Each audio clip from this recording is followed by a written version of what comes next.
Shalom semuanya, kembali berjumpa di program Bible Everyday. Hari ini kita akan belajar bersama-sama Lukas pasal yang ke-19.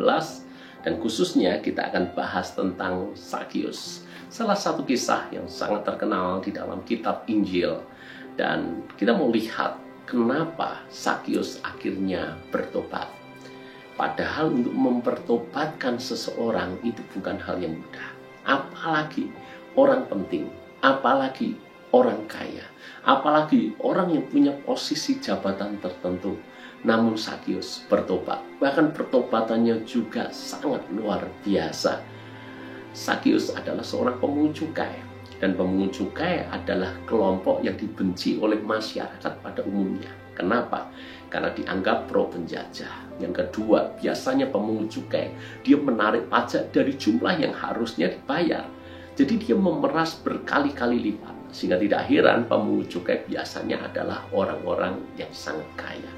Sakius adalah bagian daripada orang seperti itu. Mungkin selama ini dia punya banyak uang, dia punya posisi, tetapi dia mungkin tidak punya teman. Dia tidak diterima oleh bangsanya sendiri, sehingga dia merasa dia punya uang, tapi dia tidak punya relasi. Hidupnya tidak bahagia. Itu sebabnya ketika mendengar tentang Yesus yang hendak lewat, Sakius memutuskan untuk memanjat pohon supaya dia bisa lihat Yesus itu seperti apa. Mengingat dia ini tubuhnya tidak tinggi. Namun menariknya adalah ketika Yesus melintasi jalan itu dan melihat Sakius, maka Yesus berkata, "Sakius, turunlah, aku mau menumpang ke rumahmu." Ini adalah perkataan yang tidak pernah dibayangkan sebelumnya oleh Sakius. Karena selama ini orang mengabaikan dia, bahkan orang tidak mau berdekat-dekatan dengan dia. Tapi Yesus berkata, "Sakius, turun, aku mau menumpang di rumahmu." Dan biasanya kebanyakan orang, khususnya ahli-ahli agama, orang-orang Farisi, memandang kelompok pemungut cukai dianggap sebagai orang berdosa. Dan tidak boleh dekat-dekat dengan orang berdosa, tidak layak makan bersama orang berdosa, apalagi menumpang di rumahnya. Tapi Yesus melakukan hal yang berbeda. Yesus mengasihi Sakius. Yesus menerima Sakius. Dan yang kita mau pelajari adalah seperti ini. Penerimaan adalah awal daripada pertobatan.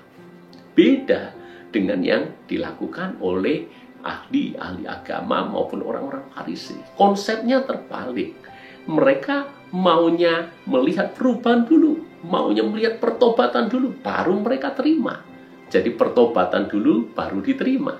Tapi Yesus diterima dulu, baru bertobat. Sekarang kita buktikan mana yang valid dalam kisah Sakius ini. Ketika Yesus menerima Sakius, mau menumpang di rumahnya, makan bersamanya, bahkan tidak peduli orang-orang di luaran sana menggunjingkan Tuhan Yesus, menganggap Yesus ini makan bersama dengan orang berdosa dan seterusnya. Yesus seolah-olah tutup mata, tidak peduli akan hal itu, karena Yesus mau menerima Sakius dulu. Dan yang terjadi adalah Sakius bertobat saat itu juga. Dan pertobatannya juga luar biasa. Dia berkata, "Mulai dari sekarang separuh dari kekayaanku akan kubagikan kepada orang miskin. Yang pernah aku peras, aku akan kembalikan berkali-kali lipat." Benar-benar bertobat. Konsepnya jelas. Diterima dulu, akhirnya mengalami pertobatan. Kadangkala dalam hidup ini, kenapa kita tidak melihat perubahan?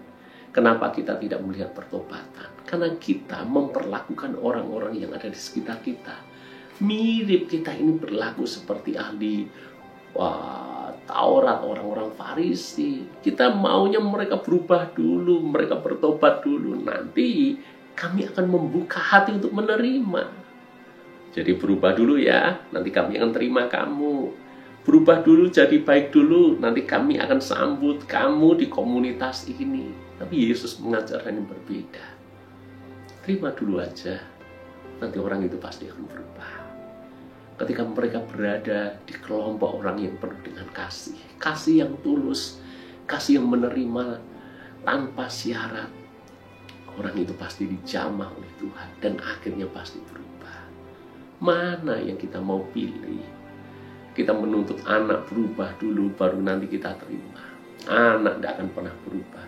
Justru anak akan semakin menjauh daripada kita. Tapi coba kita balik. Anak kita melakukan kesalahan, ya, tapi terima dulu apa adanya. Kasihi anak kita dengan penerimaan yang tulus. Anak kita akan berubah. Anak kita akan bertobat. Itu adalah relasi yang Tuhan mau dalam hidup kita. Satu sama lain menerima dulu. Sebagaimana kita diterima oleh Tuhan. Barulah pertobatan justru akan terjadi. Barulah perubahan akan terjadi. Bagaimana dengan relasi kita? Saya berdoa firman Tuhan hari ini sungguh menjadi jawaban bagi masalah dalam relasi yang selama ini terjadi. Tuhan berkati.